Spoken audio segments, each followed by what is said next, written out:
This should be pretty interesting.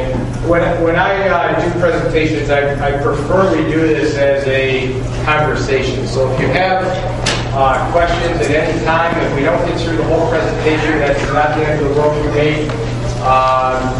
I'm more than happy to email any of you the presentation, and my email address will be up here in a moment, and you folks can jot that down. I do have a couple handouts, but I'll give those out in a little bit once we get further into the presentation.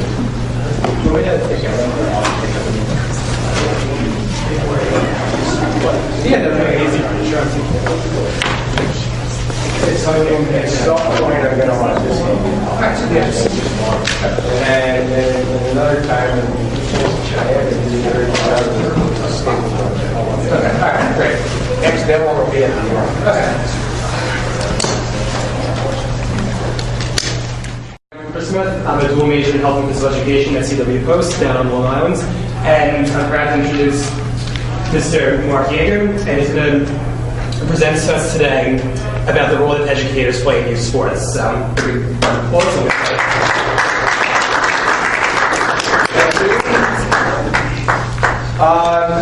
As Chris said, my name is Mark Yeager. I'm the Commissioner of Parks and Recreation for the town of Webster. Webster is just outside of Rochester, New York, and I've been in that position for about 10 years. I've been very involved with youth sports in our community. Certainly as a recreation director, that's one of the top things that takes place on all of our fields. We do own quite a few of them, 33 to be exact. So we have all kinds of sports taking place, from field hockey to soccer, lacrosse, baseball, and we also do basketball as well, and football. Webster's unique in a little ways that it does have a partnership with its school district. And we formed that partnership back in 2000. We do share facilities, we share programming, we try and work on our programming and make it so that it is cohesive and consistent from a young age all the way up into high school. If you'd like to jot down my email, it's myeager, Y-A-E-G-E-R, at ci.webster.ny.us.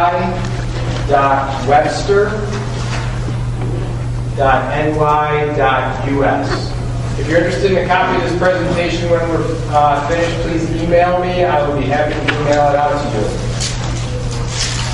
So what we're going to talk about today is some physical and emotional impact on youth, over-the-top parents and volunteers, high school athletics and the youth sports craze, and then strategies in changing this culture and the roles educators can play in helping to do so.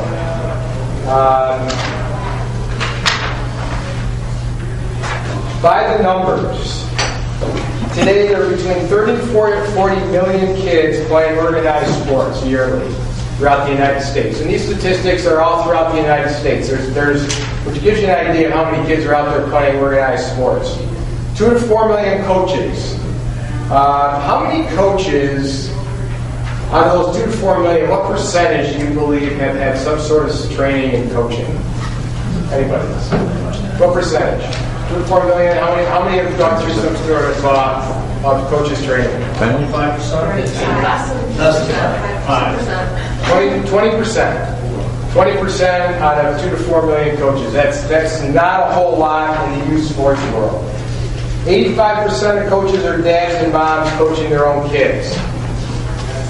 80% are non-school programs, and 20% are in-school programs.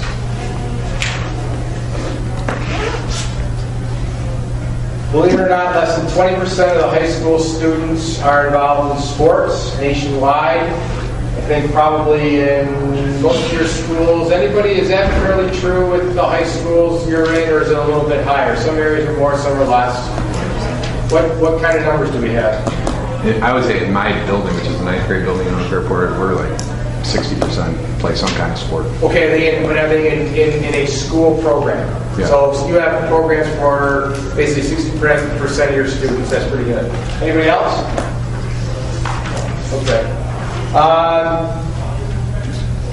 There are 6.5 million interscholastic athletes.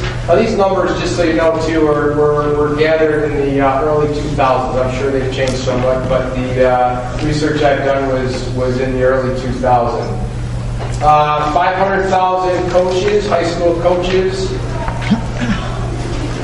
Now, because of the time frame here, I'm sure there's more coaches that have been trained since then. But when these statistics were put together, only 8% of those had some formal training in coaching. And you got to realize this is nationwide. New York State is way above and beyond and far ahead of a lot of states in the country when it comes to training and education in terms of their coaches and certainly in physical education. So.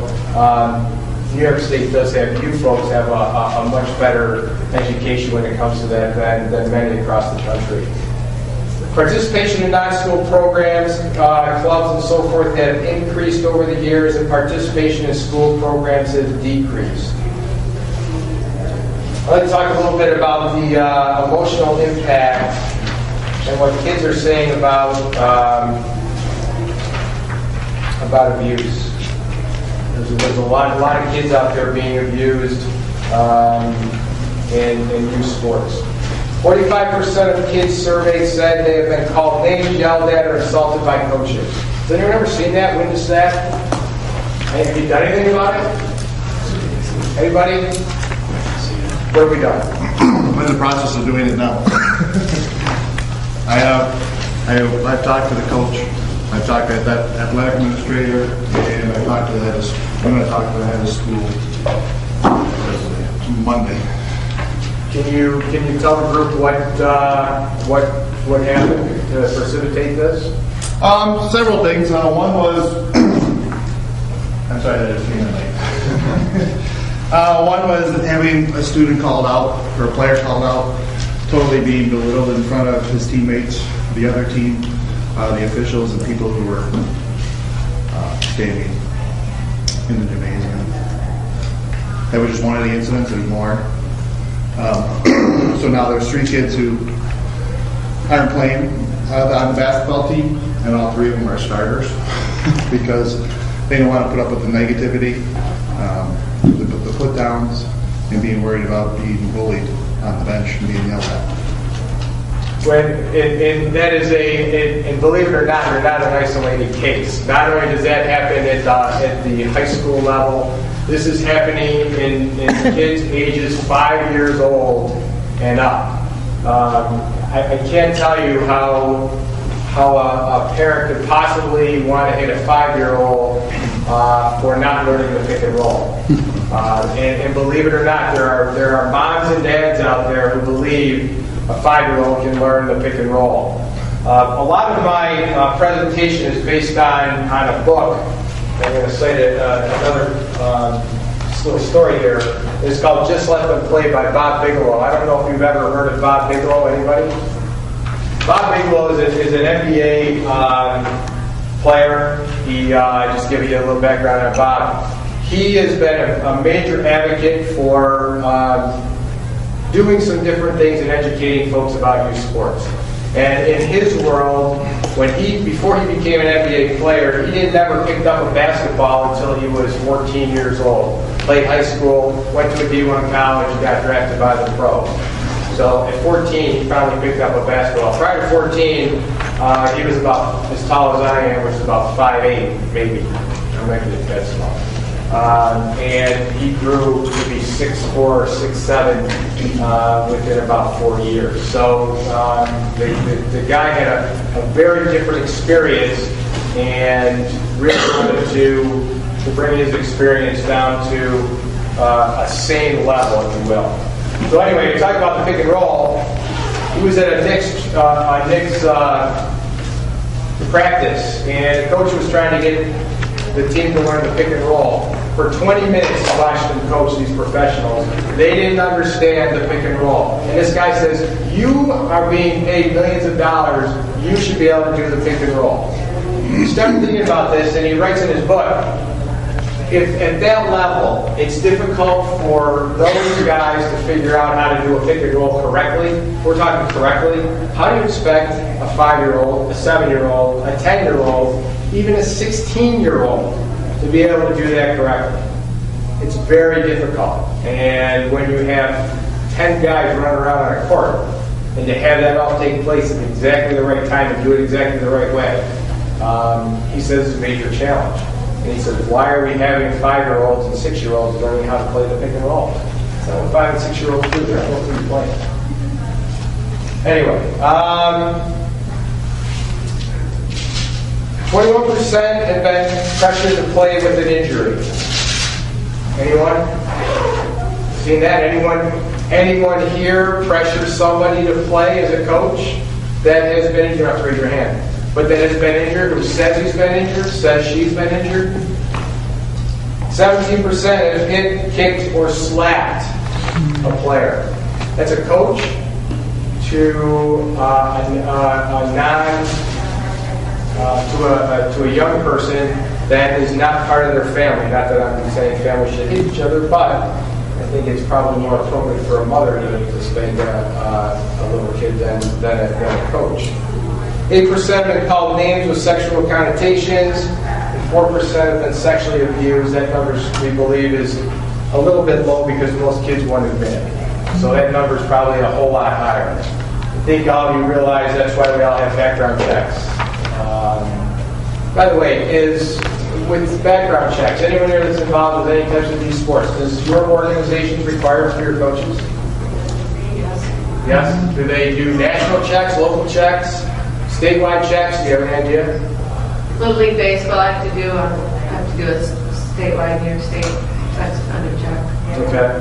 All right. It's interesting. There's certainly been a lot of discussion in the media over the years about. All right. All right. Let me zip through here. Thank you very much.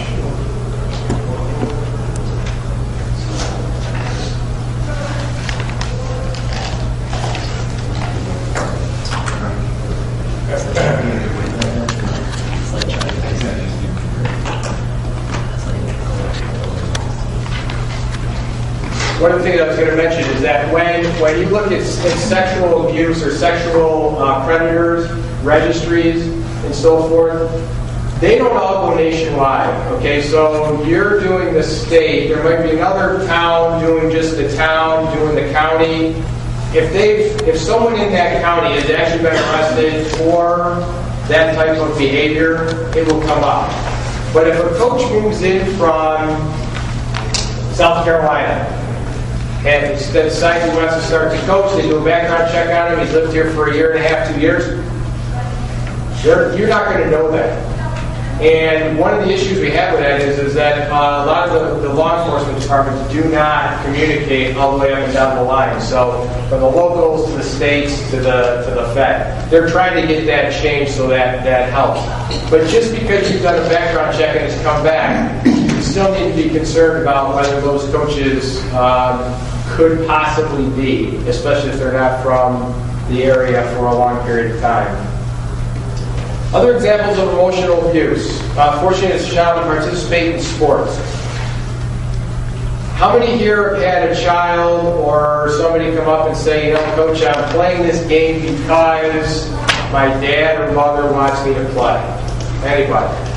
What's the response? What do you say? How do you handle that as a coach? Anyone got any ideas?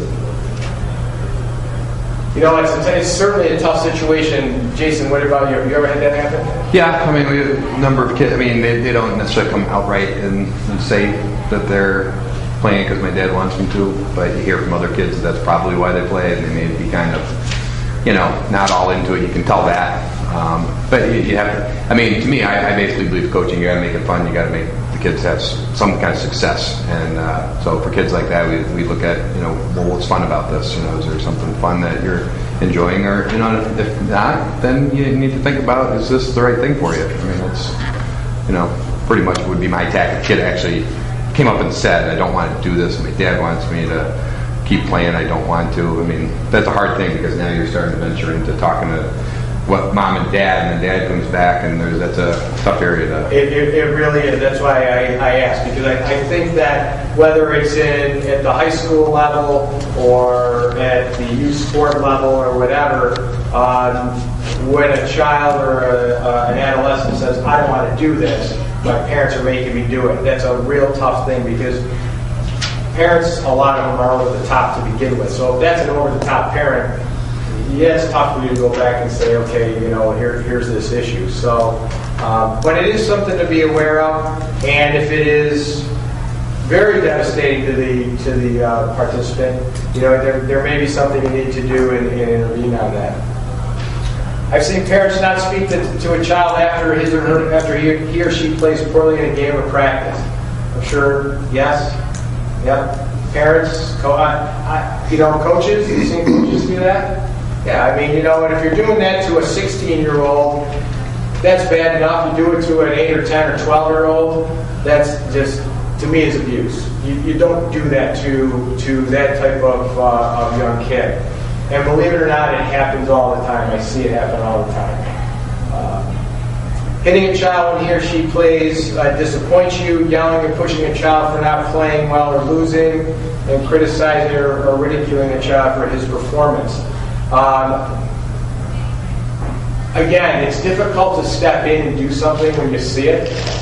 One of the things a lot of folks want to do is reach out and snap somebody's neck when they're doing that, but it's not your child. You can't literally do that. We have had conversation with parents afterwards.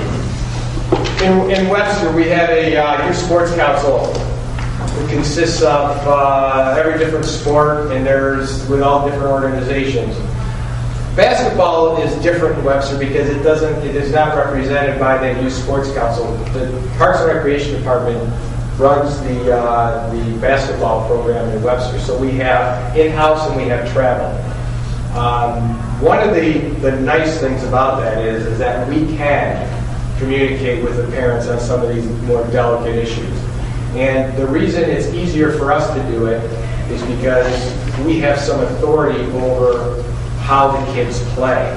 In a youth sports environment where it's an organization run by volunteers, then nobody wants to take that responsibility. And part of my job, part of your job as educators, is to protect kids. And so it's easier for me and for you to have that conversation in an educational or recreational environment than it is for a youth sports organization. We're going to talk a little bit more about youth sports in a minute. The organizations themselves. This is what kids are saying as to why they participate. To have fun. Let me ask this. Where do you think winning is in here? I'm going to show you 10. Anyone? Take a guess. Not number 1. Something 7. Okay. To improve their skills. To stay in shape. To do something they're good at, the excitement of competition, to get exercise, to play as part of a team, the challenge of competition, learn a new skill, and finally to win.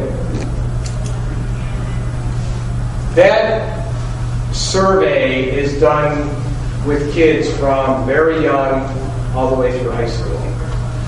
If you survey even your varsity kids, winning is important, but having fun, enjoying a competition, is really what drives them. Winning is what drives coaches and absolutely drives parents. There's absolutely no two ways about that. So if you're dealing in the youth sports environment, you need to remember that for these kids, winning is bottom on the list of their top 10 things that they want to do. Their number one goal is to have fun. Mark, is food in there anywhere? They all seem diverted by that. Food, free food, pasta parties. Listen, if you're gonna do food, it's the ice cream cone and the popsicles after the games and those types of things. So why do you think they quit? Loss of interest, They're not having fun anymore. Number 2 on the list, they're just not having fun. And if you take number 1, loss of interest, with number 2, they're pretty much interchangeable, because once you don't have fun, you lose interest. Requires too much time. We talk about requiring too much time. When you're looking at youth sports at kids that are ages 5 to 13, 12, 13, 11, 12 seems to be a big number where all of a sudden it's like we got to push these kids to do a lot. You know, they want practice. You know, coaches, some of these youth sports coaches want 3 days a week practice, then they got games, they got makeup games. It's like, you just consumed my entire life. I'm 12 years old. Wait a minute, my buddies are going out to have some fun. I want to go with them. No, you got to go do this. Coaches play favorites. Coach was a poor teacher. This is a very interesting one. I have 3 kids. All my kids have played some sort of sports growing up. And I coached some of the youth sports with my son and daughters, and then I didn't coach. They were out doing their own thing. But at the high school level, I got to tell you a story, because most of you folks that are coaches are also physical educators.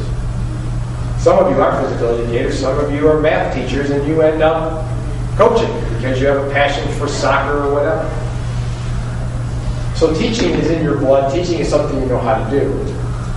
My son was playing on the volleyball team. He was a junior, and I came to one of his practices. It was towards the end of the practice. And the coach, all he kept saying to my son is, you got to hit the ball down, you got to hit the ball down. And as he did that, the ball's going all the way to the wall. So my son got very frustrated. And at the end, we were walking out, and he says to me, he says, Dad, he says, I don't like this anymore. He says, all he's doing is yelling at me for not hitting the ball down. I said, okay, so what's your response back to him? Well, I keep trying, but it's not working. I said, well, is he watching what you're doing? And he says, no, he's playing. I said, well, what do you mean he's playing? Well, he's playing, hitting with us, but he's not watching what I'm doing. I said, well, why don't you go up to him tomorrow and say, hey, would you watch what I'm doing? Because I know I'm not hitting the ball the way you want it. So if you tell me what I'm doing wrong, I can make the correction, and then you're happy, and I'm having fun again. So the next day I went to pick him up, and I didn't get there in time to see the end of his practice. He comes flying out, and he says, hey, you're not going to believe this, but he watched me for 2 minutes, corrected 2 things, it was a timing thing, and the ball's going down. He was happy, and I'm happy. And I'm thinking about, and I said to him, I said, well, first, good for you for going to your coach. And that was a very adult thing to do. And secondly, I'm hoping that coach learned something, and that you're there to teach. You're there to educate these kids how to play the game. And it's not just about getting onto the practice court, playing with them. It's your passion. I understand it. I have passions for all kinds of sports and still play a bunch of them. But if you're going to be there and you're going to coach, and at a very young age, you can't tell a kid that's 12 years old, hey, look, you're not hitting the ball correctly. Would you keep your eye on it? Well, what do you mean? Your timing. You have to get there and you have to teach kids how to actually do this. You know this. You all know this. But as coaches, oftentimes the desire to win and the thought processes that start going through you end up losing that teaching piece, and it goes just to the winning piece. Yeah, just to piggyback on that, I was at a conference and I saw a speaker who played for Coach Wooden, and one of the remarkable things that I took from that was that Coach Wooden took about 10 seconds to correct a problem. Did not yell, oh, this is the 15th time you've done this, you should know this by now, anything like that. He would just simply correct. And that was one of the biggest things that John Wooden is known as the greatest teacher / coach of all time. And that was how he did it. Just take 10 seconds to correct the mechanical thing that was wrong. He did not put any kind of adjectives on it, and I can't believe you didn't do that, and you've been over this. And a lot of coaches, both at the high school level and the youth level, do that kind of thing. They get really frustrated because they don't get it. Well, their job is to teach them how to do it, and a lot of times they don't. Yeah, absolutely. It's my youngest daughter goes to Geneseo. This is her first year there. She's on the equestrian team, and she's been riding horses for 5-6 years. And the interesting thing about that, if you coach an equestrian team, you cannot yell. If you yell, the horses are spooked. If the horses get spooked, everything goes to hell in a handbasket really fast. So, to your point, I was at a competition in Geneseo last week. My daughter was riding, and there's 3 coaches standing next to me because at that time you had 6 at a time riding, and so you get up front and then you move away once your son or daughter's done. And they're literally whispering, "Keep your hand up, keep your straight back, do this." And I'm like, "Can they hear you?" "Oh yeah, they can hear me. They know exactly what I'm saying." So very quietly telling them what to do, how to do it, while they're being judged, and making sure those horses don't go a little wacky. If you yell and scream, it doesn't work. So if it can work in equestrian, it can work on the basketball court, the football field, the baseball field, soccer. It doesn't matter.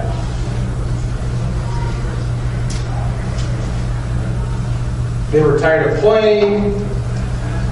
Too much emphasis on winning. Again, they're looking to have fun. Wanting to participate in non-sport activities. Taking too much time. Need more study time. And too much pressure. Pressure either from the coach, pressure from mom and dad. It can come either way. And understandably, when you get into the varsity level, the pressure is certainly going to be more, and it should be more. You're dealing with older kids. If you're dealing with the younger kids, the pressure shouldn't be there. How many here put on summer camps for their sport, for all ages? Anyone? What's your sport? Softball. Softball. And what age group do we do this camp? And how long? I coach 11 and 12-year-old, but the whole program is 11 and 12 to 18. Well, 11 to 18. 11, 18? Yeah. Any requirement for a knowledge of the game before they sign up? What's your criteria? Well, it's travel league, so it's a little more intense than little league. So, but no really criteria. Just for the camp, anybody? So if I had an 11-year-old daughter who never played softball before, they could come to your camp and feel like, I as a parent could feel like they were getting a good experience. Okay. There are certainly, when you talk about too much pressure, whether it's the coaches at the high school level or the youth sports level or a combination of both, will run a bunch of different camps. Oftentimes they'll get young kids in there, and mom and dad are expecting a kind of an introductory, because they say in the thing, you don't really need to know a lot, but when they get to the camp, well, they should have had some kind of training as to what they're going to do at this camp before they really get there. And so oftentimes the pressure there, they end up dropping out. So it's interesting. It even happens in the camp setting. A lot of those camps run through Parks and Recreation. It's kind of tough. We try and do those types of camps that allows all kids to experience it, but certainly it is difficult when you've got levels of ability that are wide range. But that pressure, not necessarily from you, but also from the kids, we'll also want them to go ahead and quit. We're going to talk a little bit about the physical impact on kids. Any questions? Any thoughts? Okay. One of the other areas that we've seen a huge upswing in is in injuries. So we're going to talk a little bit about overuse injuries caused by repetitive microtrauma. It may go unrecognized by untrained parents, coaches who may allow even and encourage their children to play and stay in the game. These injuries include minor fractures, minimal muscle tears, especially elbows, heels, ankles, and knees. 12-year-olds, 10-year-olds. 10-year-old baseball players who pitch, if they throw a curveball or are taught to throw a curveball, are going to wreck their elbows. Tommy John surgery is not too far around the corner. I can't tell you, we have 1,200 kids playing Little League baseball in the town of Webster.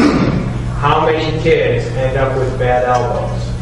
And no matter how we preach to the parents and coaches, you cannot teach these kids to throw like this. You're going to wreck their arms. They don't listen. They don't want to know. I had this father call me. It was the middle of October, maybe the end of October. And our baseball fields close at Columbus Day. So that gives us a time to prep them for the winter, put them to sleep, and we get to open them next spring. This gentleman calls me up and he says, hey, listen, I got one more game I got to get in.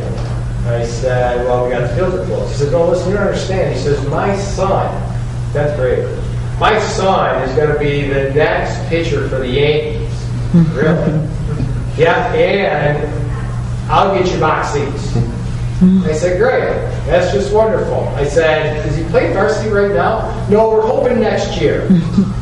Okay. I said, well, the fields are closed, nothing I can do about it, but, you can try another town if you'd like. His son ended up having a bad elbow, and he actually ended up quitting baseball because of that, because of what his father did prior to him getting to that point. So the overuse injuries, whether it's in the arm, in the elbow, ankles, doesn't matter what sport you're doing, it's easy to overuse it, particularly today when it comes to specialization. The other area is concussions. How many here have been around kids that have had concussions? And what kind? What degree? Do we have any idea? Mild, severe, intermediate? 2 3s. 2 3s? Okay, what's been the upshot of some of those? Kids play, they come back, do they have another concussion, do they not? We're, Monroe County, where I teach, is pretty progressive in that we have now, in fact, one of our local coaches was in Congress talking about head injury management a few months ago, that we go 7 days symptom-free before they're allowed to do anything again, which is kind of a double-edged sword because the kids know that. And now they, on their own, maybe the whole parental pressure, may not be as likely to, tell us, if they've been dinged, if they're a little dizzy, and this is football.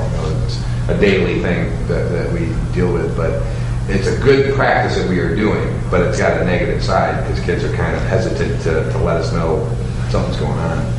But it's definitely something that we're very much more conscious of now than we have been 20 years ago. We used to always shrug it up. Get bell rung, it's normal in this game. Go back out there and play. Anybody else? Same type of things? Doing the research for this, concussions, actually I was reading in an article and I didn't bring it with me. It was you may have seen it, Jason. It was in the DNC. It was probably about a month and a half ago, and it was on sport-related concussions. It went on to say that they're still doing a tremendous amount of research on concussions, to say the least. But one of the things that I found very interesting and it really stuck with me is how long do you think it takes, even for a minor concussion, to 100% heal? Anyone? 9 months. In the research, it's 9 months. You get even a mild concussion, it's going to be 9 months before the brain has totally healed itself from that trauma. So, in your scenario of we're letting the kids back in and playing in 7 days, and even in the from the experts that I've consulted here in this presentation, you can get back in a relatively short period of time. But the actual recovery time is 9 months. And you want to know what? I started thinking about it. To some degree, it makes a lot of sense. Think about yourself. You've played sports. I would bet everybody in here has jammed a thumb, an index finger. You jam it. How long does that take to heal? It can take months. In fact, if you jam it good enough, it can take up to a year. And the older you get, the longer it takes. Trust me, I know. It's taken me 2 years and it's still bothering me. And I think now I got arthritis in it. But so if it's doing that with the bone and muscle, ligaments, of course, why would it do that for the brain? So if your football player gets dinged in October, he really hasn't recovered until he starts playing football again in August, which is, that brain, which is totally amazing. The Academy of Neurology. Guidelines make it clear that permanent brain injury can occur with either grades 2 or grades 3 concussions. In their research, they believe a brain injury can be permanent, and consequences if its acute symptoms of the concussion continue for more than 15 minutes. So concussions are huge, and I'll tell you what, New York State is far ahead of the game, and so is certainly Monroe County. That's at the high school level. At the youth sports level, it's relatively non-existent. I'm going to tell you, it's mom and dads. Not a lot of training. They don't have athletic trainers out there. You know, somebody gets hurt, you know, they're calling 911, hopefully. So it is, you know, for a 12, 14, 16, 17-year-old kid, you're playing with the rest of their life when it comes to that. So what do these grades mean? Grade 1, 20 minutes after a head injury. Grade 2, for the second time, the concussion, it's 2 weeks. So you could have a concussion conceivably 15 minutes, an hour later have another one, he should sit out for 2 weeks. If you have a grade 2 and the patient can return to sports in 1 week if they're asymptomatic. Second grade, 1 month. So you get an idea here of the span of time that needs to go by before the brain can absorb another injury. It's critical. And if you've looked at some of the things that have gone on in the NFL with professional athletes and their brain injuries, and the research that has been done on them, and the Alzheimer's, and that's another piece that has come out recently, that these concussions can cause early onset of Alzheimer's and other types of memory losses. So it's very important that we as professionals, I believe, help educate, and not only the kids, but the parents of concussions and certainly of other microtraumas.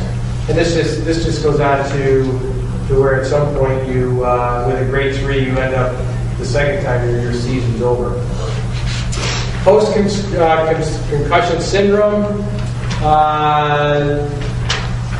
This usually means it doesn't resolve in weeks, it's months or even years. And the patient may have headaches, lightheadedness, sound sensitivity. So a concussion can take a young athlete and put him right out for the rest of his high school career, or not even getting into his high school career. Symptoms usually peak in 4 to 6 weeks, but may go longer.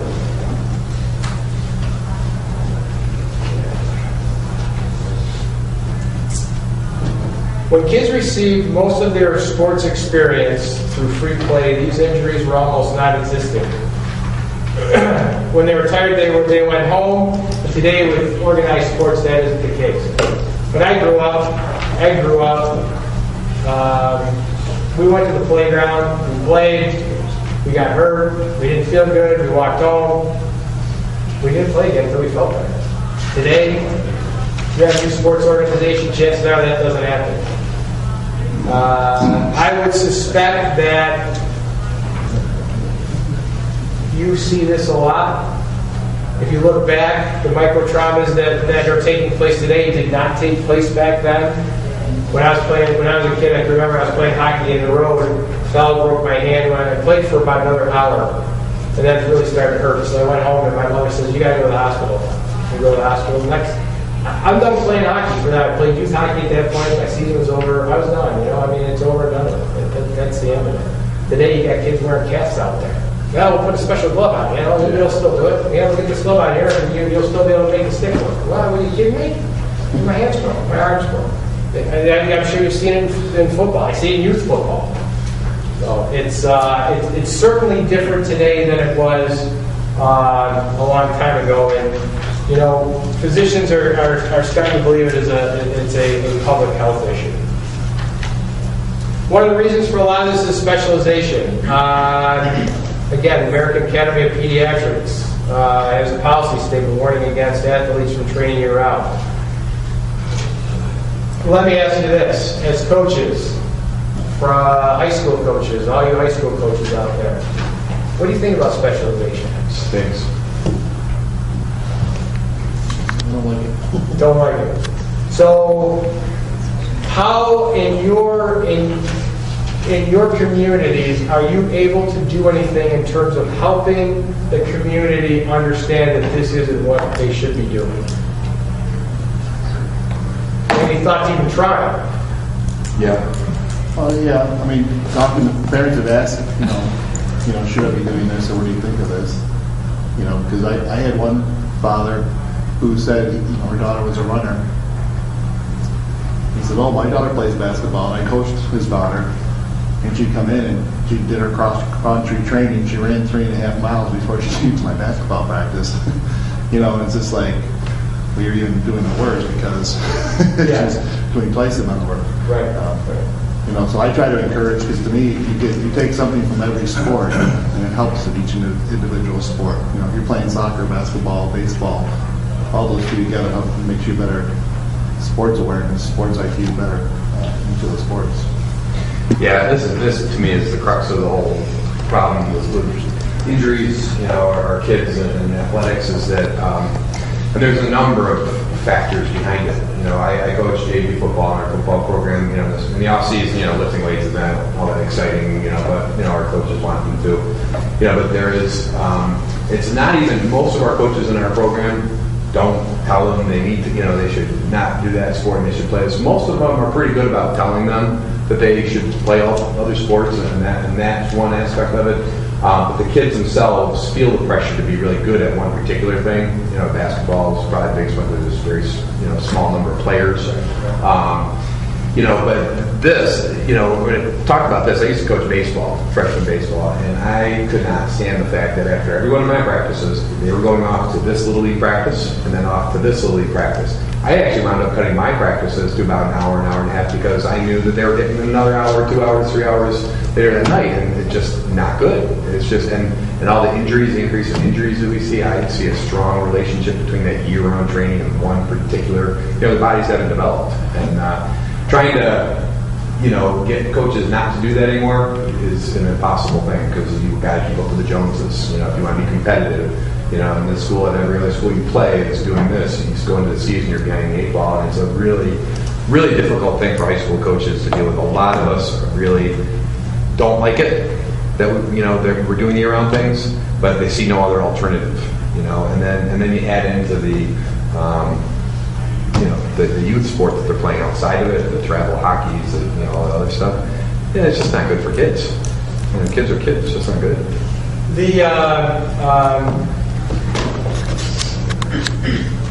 One of the areas, when you're talking about baseball and specializing, and the double practices, double games, and go back to the elbow injury. So it's go back to the elbow injury and elbow injuries for pitchers. And in youth baseball, there's supposed to be only so many pitches they can throw, and then they have to rest. Well, the problem is they go and they pitch for Jason, and then the youth sports coach says, "Well, you need to come pitch for me tomorrow." And then Jason gives them another day's rest, and then they're back out pitching again. And that happens consistently. I see it day in and day out in all the youth sports programs with all those coaches. And it's difficult because, and actually, one of the things I've thought about is we got to a point in time where we say modified sports, do we absolutely have to have it? Because if you didn't have modified sports, then those kids would still get their baseball, basketball, softball, whatever, through the youth sports organization. Because they're going both. Yeah, but then you lose the educator coach. Now you're just going to be dealing with the mom and dad coach. You do lose the educator coach. Have the educator coach. But you don't have the double practices. You don't have the double games. You don't have those issues. Yes. Coming from an athlete stance, I played basketball 12 months out of the year. I did the off season. I've been doing that since I was in 7th grade, I think. And I still did sports like track and field. I still did softball. But how do you cater to those kids that want to play that basketball year round, but they still want to do everything else too without putting so much pressure on them? I wanted to do both, but at the same time, there was no way to get around it. If I wanted to play, the AA basketball, I had to play, at that time. There was no other time to put that in. And if I wanted to play at the collegiate level, which was, my ultimate dream, especially when it came to basketball, I still wanted to do track. I still wanted to do softball. It was kind of like another release for me, just being outside and being completely active. So did you do those other things? And I did everything. You did it all. And I ended up being the only senior female track athlete on my team. The other girls that were seniors also did the off-season basketball. In my senior year, I was the only one that did both. That you're from my experience, that's very unusual today. Yeah. And you don't see that nearly as much as you did, 20 years ago, 30 years ago. I could have played 4 sports, 3 sports, whatever. Today you just don't see that. I think in terms of what do you do, and I think that's a great question, because when we get to the end of this, we're going to talk about some of these different things, but that really becomes part of what do we do as educators, and how do we deal with that athlete? And did AAU, and maybe this is a good question, did AAU give you that much more you can quantitatively grasp that when you went to the collegiate level? My thing was, I actually graduated from Oneida High School, and the program used to be like outstanding there when they had the top players. Probably a lot of people here haven't heard of them, but when I got there, it wasn't as competitive, and I was promised a lot by the varsity coach, who was a football coach. My lifting coach was actually the head football coach for Oneida. And it's a huge football school, so we did the bigger, faster, stronger program, which was not ideal for basketball. And I never got that competitive edge. The team as a whole was never good enough to make it to the sectional playoffs, to make it to the state playoffs. So for me, the team that I played AAU with was out of Syracuse. And we played in Washington, D.C., we played in Indianapolis, we played at Virginia Beach, we played in New York City multiple times. So it was like, I never got the competitive edge that I was really looking for. And it wasn't necessarily about the winning, but I like to feel challenged.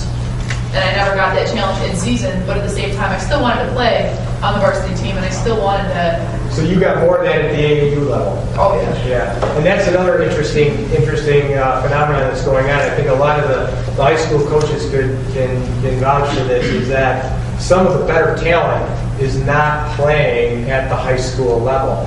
They're playing in the AAU, in the full-time club leagues that travel. Now, is it in every high school? Is it in every district? No, but it certainly is in a lot of them. And if one of the things that's happened over the years is that the college scouts no longer come to Fairport High School, to Webster, to Brighton, to the city of Rochester, wherever you live. They're going to AAU tournaments.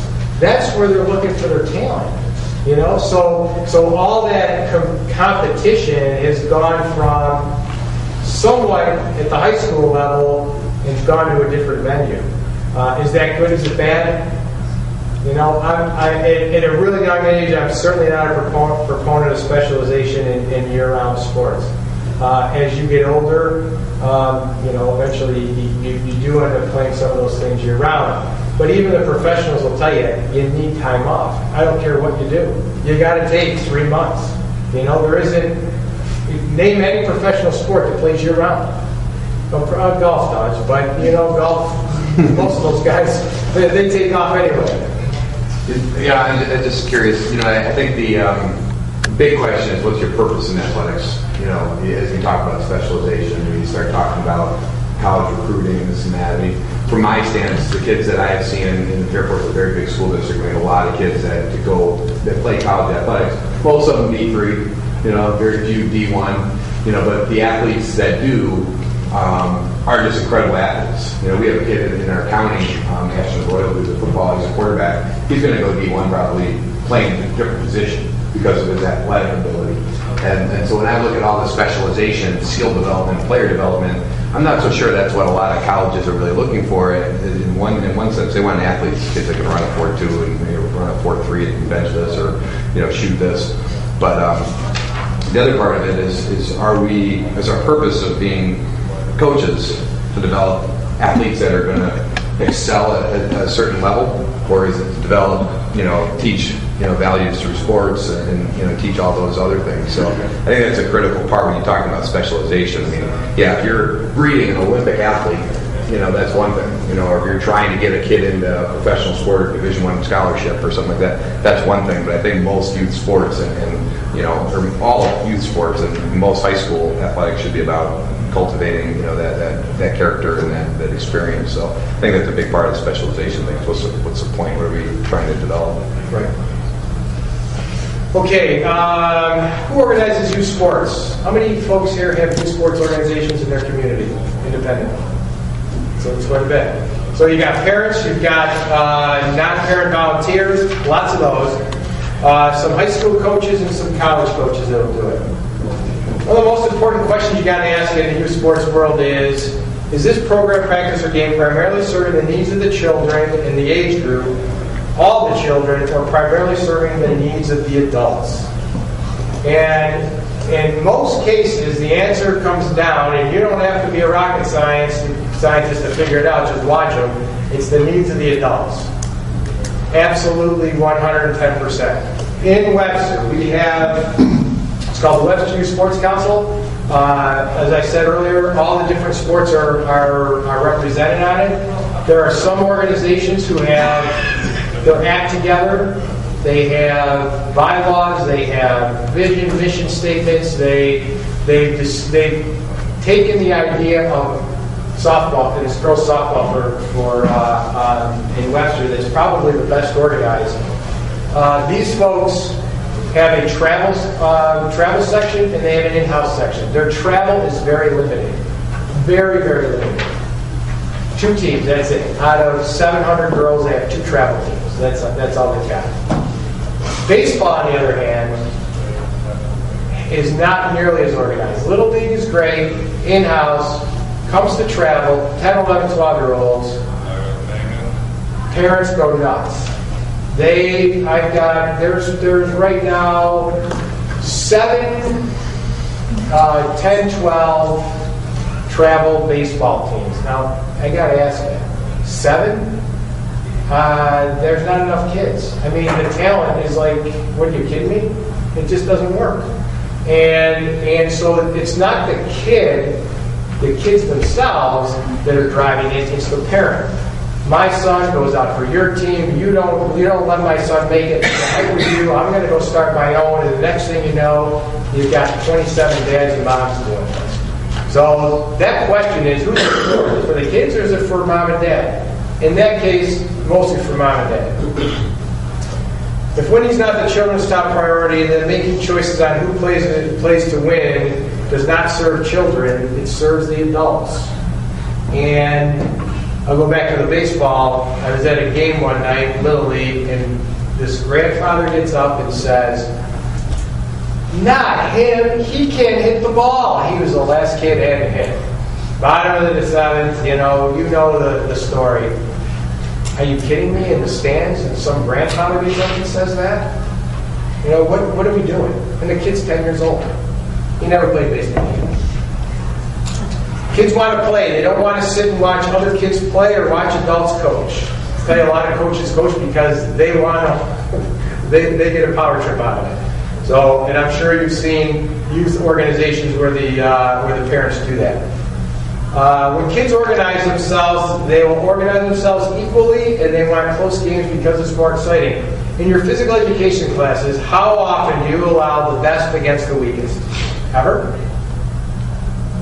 Why do we do that in your sports? Why are we trying to get the best against the weakest? It makes absolutely no sense. Growing up, I spent a lot of time in Sandlot doing Sandlot everything. If we had a team that got blown away, we'd go over that game. Okay, let's divide the teams up. I'm trading you for you, and now we've got a close game. Those games would last for hours. The ones I got over with in 20 minutes, who cared? It wasn't any fun. The other thing is kids want to make the rules, they want to bend them, they want to be creative. Coaching today at the youth sports level has coached out the creativity of kids. If you are a coach at the high school level, you have seen it. You know it. And I don't know where this took place, but I caught the very tail of this, and it was only a couple of weeks ago. They were talking about it. It was on a Saturday. It must have happened in a college football game. The ball gets punted away, and they're letting the ball go down, and they're waiting, and then they're going to touch the ball, and then that's where the next team takes it up. Well, they're standing around, and nobody touched the ball. So the player from the other team picks the ball up and runs 80 yards for a touchdown. Now, the coach was livid at the guy for doing that because that's not what you do. And then he says, but great job, you know. If you take kids at youth sports level, they will not allow a kid to do anything creative like that. But if they're playing sandlot, hey, that's part of the rules, man. I can do that. I'm going to take off and I'm going to go do it. So we as adults at the youth sports level are coaching creativity out of our kids. Where do you think the best soccer players come from in the world?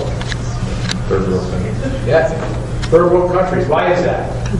Anyone? No, exactly.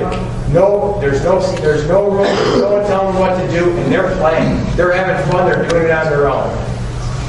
Go ahead. It made me think, we just had to read an article from one of our classes on play and children and how part of it has to video games and whatnot, but the other half of it was to the fact that kids are pushed into these youth sports so young that they don't learn basic skills on how to self-regulate themselves, how to self-manage themselves.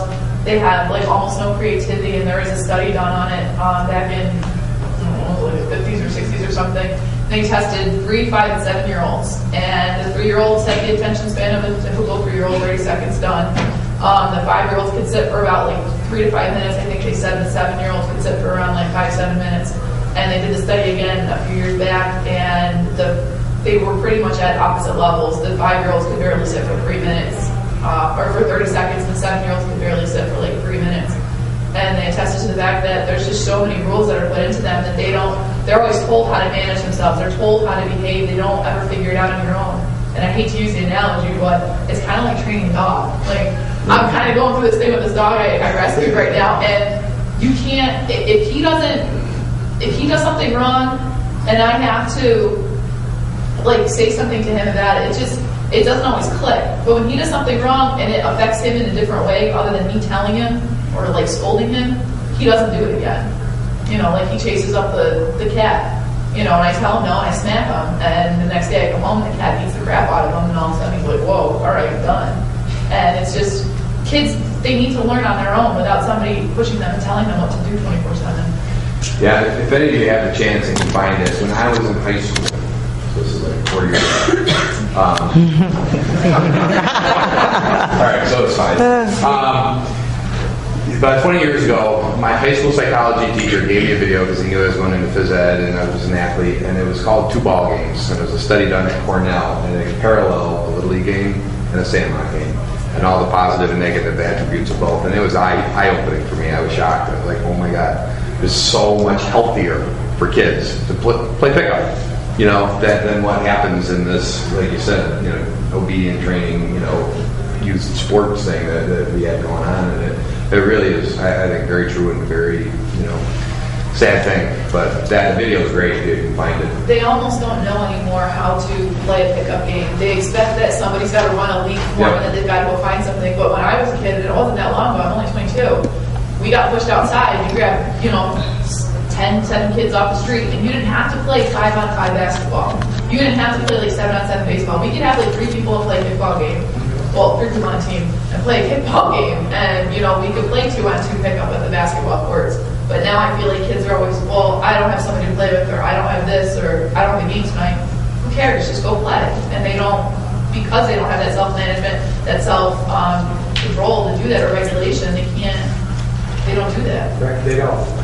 Yes. Just wanted to add it's not all kids, because a lot of kids who don't have access to youth sports programs are still able to make the pickup games happen. So I'm coming from the box, and my kids don't have tons of youth sports. So they do know how to just grab a game, grab anything that could happen as a hoop, and make it happen.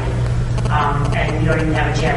So it's just that kind of like that perspective that there are kids out there who are still able to do it. But then it's the tough thing of then when you put them in a situation where it is highly structured, highly coached, there's a coach who expects the right and wrong, expects them to know conventions. When you come with that, like we have a basic understanding of a lot of rules and things. Some of my kiddos don't have some of those basics that I just take for granted. So it's also it's almost like that. It's not nature versus nurture. It's everything together. They have to work in tandem and work together to make it a whole experience for a kid. That's a good point. There is that, that does take place. Just out of curiosity, rural area? Right. Okay, so there's just not a lot of space there. Not a lot of safe outdoor space, not a lot of good indoor space. Yeah. And if you don't have it, they'll do a bunch of. The kids will be creative when they if you let them. Yep. You let them be creative, and that's how they learn, folks. That's kids. You see it in your phys ed classes. Sorry, I'm just reading that. I did a paper years ago on... Out of control parents? Oh, God. I did a paper on violence in youth sports and wound up being violent parents. Well, in this, I don't know, did anyone hear of this back in 2000? And, this was a hockey pickup thing. I mean, a guy died and somebody went to jail.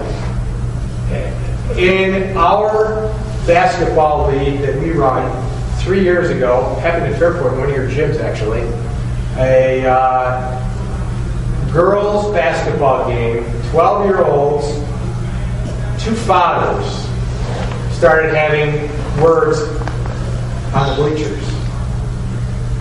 The game ends, I think it ended early. They move the fathers, they move them out. What they didn't do, they didn't separate them moving them out, they just moved them out. And when they got out into the hallway, they started throwing fists. One of the girls' dads was a cop. He was off duty. He was there watching. He went up to both of them and he grabbed them and he says, "You guys keep doing this, I'm going to arrest you both right here, right now." 12 years old. Why are two fathers fighting over a 12-year-old basketball game? The kid's even worse than that. I mean, like I said, I did a paper about 10 years ago, 8 years ago, and I was taking my master's degree, and started out as this was a 10-page research paper on violence in youth sports. I figured I'd find kids fighting over it and all that stuff. And it wound up, every research thing I found on violence in youth sports had to deal with parents. It wasn't just fighting, it was a parent sharpening, he was a dentist and he sharpened the face mask of his son's football helmet, to give him an advantage in a game. There was a parent, spiking Gatorade and giving it to the other team so that they would be sick, so his team had an advantage. So goes right back to that 2 slides ago where who runs these leagues? It's parents. It's not educators like us that know how to run a league. I mean, I know there's a fine line between pickup games and structured sports, but parents are doing this, and parents don't always know sports or how to teach sports to children. No, as you saw earlier, if you were here in the beginning, that's okay, that most parents that they're coached have zero training. Their only training and coaching is just what they knew when they were playing. Yeah, and one of the things, because I'm pretty much not just in New York, but coming up from Florida just recently, and it was just last week, and it was the crazy part that this was actually a friend of the family. You think everybody knows, well, she's not a friend, but she was on the front of the paper in Jacksonville, Florida, for she had gotten in an argument, a parent gotten in an argument with her son's pee-wee football coach because he wouldn't let her play. They had gotten in an argument earlier. She went home, came back, and brought a taser gun and tased him with the gun because she didn't let her son play. And got arrested. No, and then said she didn't know that the gun was going to actually hurt him. She didn't mean it. Why did you even bring it up to begin with? So there are many stories out there and instances of out-of-control parents. And you might know what? Most of these folks outside athletic competition are great people. You meet them on the street, they're wonderful. They get into an athletic competition, their kids are involved, sometimes if they're involved, their eyes go crazy, and the next thing you know, bad things are happening. So it's escalating, it's not declining, and that is a scary thing.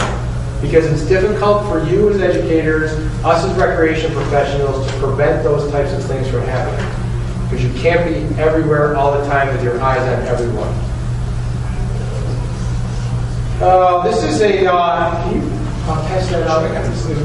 I'm going to give you a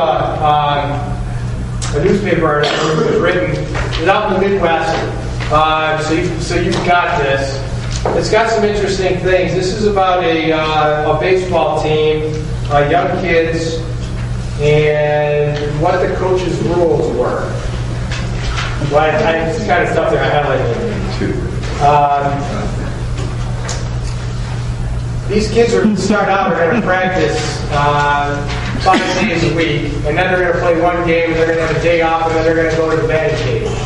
This is real, by the way. This really happened. And I find it very interesting here because he talks about the strength trainers, the dietitians, the needs, the spiritual advisors, the gurus, and he has a list of people they can go see if they want. So, he's encouraging them to do some of the crazy things that some of these, professional athletes do because they're, and everybody's got their own little tweaks about stuff. So, but it's interesting. The league has 25 games. They decided to have a few more. We have a total of 57. These are 10 and 12-year-olds. They're going to have more games than the professional homestand. 57 additional. Those going to take them right to Thanksgiving, by the way. If you have kids playing with this guy, you're not having Thanksgiving dinner because you're probably playing in a baseball game. This is unbelievable. And this is what travel, in this case, travel baseball, my story earlier about the guy at the end of October. This is what they're thinking. Sends out his email address for kids to come and be able to get access to videos, teachings, things while he's right on the computer. And by the way, if your computer doesn't work, that's okay. Get it fixed. Coach requires it. At the team photos, he's going to have them bring their gloves so that they can go ahead and do practice in the gymnasium while they're getting their team photos done. I'm just doing the highlights here. Playing time. Here's a huge one. He talks about it in here. You think the guy's got it right when he first starts to talk about everybody should play. It's the last place, fresh air, great time, competition. Everything's great unless they're losing, and then all bets are off. He's playing the best players. Everybody else sits. Guess what? 9 times out of 10, everybody else sits. There's not too many times you're going to be sitting there always up by 20 runs. Anyway, I thought you'd be interested in that. It's kind of funny when I read it. So high school athletics and youth sports grades. So before independent youth sports organizations, youth sports were provided by recreation professionals and the local recreation departments. Today, most kids get their sports experiences through youth sports, and most of these are organized and managed by the kids, as we've been talking about.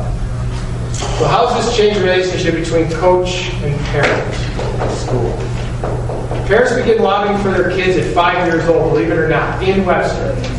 We have parents going to high school coaches saying, hey, you got to come to my t-ball practice. You ought to see the way my son can hit the ball.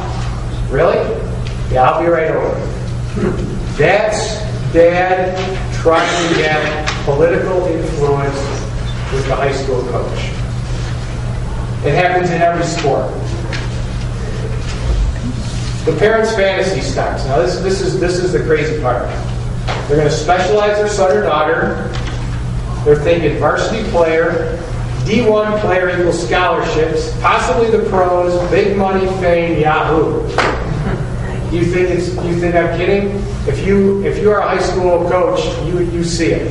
You see it every day. The problem is it's happening when they're 5 years old. I teach visit for kindergarten, first and second grade, and I have parents ask me if their kids are athletes. I don't know. Maybe when they mature, you'll find out. I mean, it's just like it doesn't, when kids mature, as you all know, at many different rates. And, some kids are starting puberty at 10 years old, and others are waiting until they're 15. You can't tell what someone's going to do at 10 years old. You have no idea. But the parents' fantasies start at 5. So the parents and the coach, I'll do anything to gain a competitive edge. What's next? Sign up your child for all my camps, join the extreme travel team. There's no off season, work 12 months a year. Wow. You just gave that kid a full-time job. Mom and Dad just gave that kid a full-time job at 12 years old. What's that? Kids not having fun? No, he's not having fun. So who wins and who loses in this? Okay? Child has just been given a full-time job for the next 12 months. Win or lose? It loses, absolutely. Child has limited life experiences. Win, loss? Lose. It's costing the parent the time and money. Coaches make lots of extra money running camps. And put that in there because there are coaches of high schools out there that use the youth sports trained parents to make a tremendous amount of money. The reason I know this is because I've run it through the recreation department. I'm going to tell you right now, when a coach comes to me and says, I want to run a youth whatever camp, how much is it going to cost? $150. What are you doing with $150 per kid? Well, it's 6 hours a day. We're going to get them a t-shirt. We're going to give them a snack. Okay, I can add all that up. What are you doing with the other $100? Well, I'm going to keep it for myself. I'm not making that kind of money. I don't think there's anybody in this room that's making that kind of money in 1 week. Some of these guys are making $6,000, $7,000, $8,000, and the parents believe they have to send their kids to that coach's camp and they're not going to play the varsity sport. That's why that's in there. Not every coach is like that. What happens then? Child burns out, suffers a career-ending injury, and never plays. Coach and player loses. Okay, I know plenty of moms and dads who have their kids, and that has happened to a punch-down fight. So we got strategies. So what, as you as educators, can you do to help, particularly in youth sports? Because I know that there are many, many of you out there coaching at the high school level that, as Jason said, believe it, play whatever you want. You know, you want to play 3 sports, play it. You don't need to specialize. Anyone got any ideas? I don't have an idea. I know that people are frustrated because we don't feel like we can really do anything about it. And one of my questions to you actually would be, as a rec person, is there any governance that a rec department or a town can have over rental or use of facilities and fields without having some kind of education component to the youth coaches? Does that make any sense? Is there any way that you guys as a rec department can do something? Here's what we can. It's a touchy situation because we've got some problems with it too. If you live in your town, Ed is a director of a recreation department in where are you from now, Ed? Somewhere in Buffalo? Orchard Park. Ed has so many fields. His organizations have a right to use those facilities because they're taxpayers. So you run into this issue with, hey, look, I pay taxes here. I should have a right to use that field. You can't tell me I can't because I pay those taxes. And then it gets escalated, depending on how strict you want to be, right up to usually the town board, town council, whatever. In my perfect world, the best way to control this craziness is if the recreation departments actually manage these organizations. Because now we control the facilities and we can say, you know what, we're only going to allow you to practice 2 nights a week. We're only going to allow you to have 1 game. We're only going to allow you to do X, Y, and Z at these different age groups. In Webster, as I said earlier, we run the basketball program. We control how many practices, how many games, when they play. That's the other thing. You know, time of day. They'll have these kids up till 9, 10 o'clock at night and they're in 4th grade. They haven't eaten dinner yet. Are you kidding me? What are you doing? They need to be eating dinner at 25 o'clock and then, they have some homework time and it's off to bed by 8:30. They're still playing basketball or soccer or whatever it is. So that is the only way I've seen where we can actually do something unless we keep trying to educate parents. And one of the things that I think, as I was doing this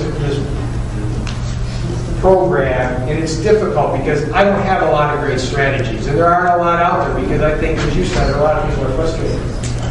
But one of my thoughts is, particularly in the elementary school, if you are an elementary educator, physical educator, you have an enormous opportunity to work with not just the kids, but the parents. you have an opportunity to educate parents about all the things we just talked about in this presentation, the good, the bad, and the ugly. And it's the parents that need to change, because if you change the culture of the parents, the kids end up winning over it. Does that mean youth sports is ever going to go away and some of the craziness to it? Absolutely not.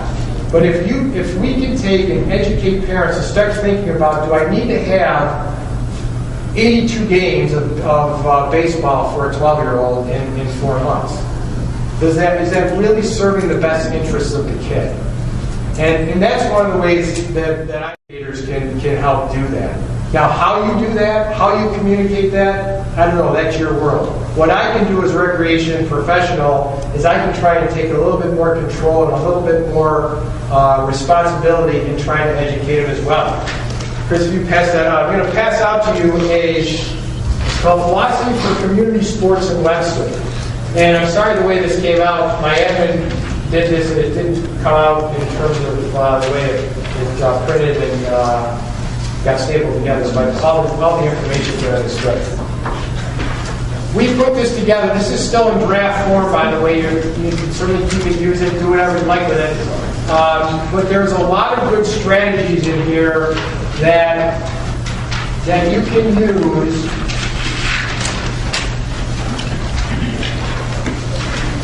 in working with parents.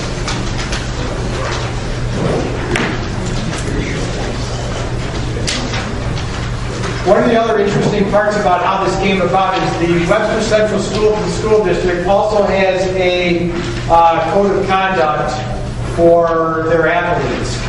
And this document was put together through a partnership between the district and the youth sports organization and Parks and Recreation. So I was involved in some of the material in this document. And we got all the players in one room and started talking about what do we want to convey to parents. And although we convey the right message, it's not always going to be taken just as kids. You know, you tell your kids, don't touch that, don't do that, they go do it anyway. There's going to be people out there that are going to do that no matter what. But if you can come to some common ground, some common philosophies, some common threads that can be talked about at a very young age, starting in the elementary school, right up through the high school experience,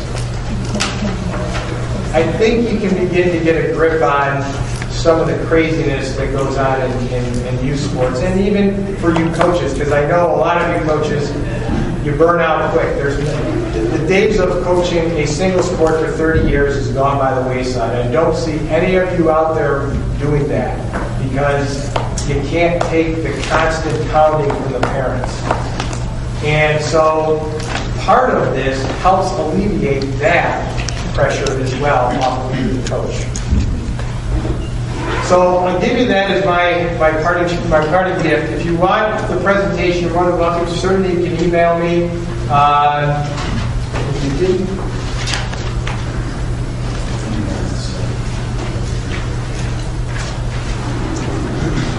my email address is right there. Any other questions? Any other thoughts?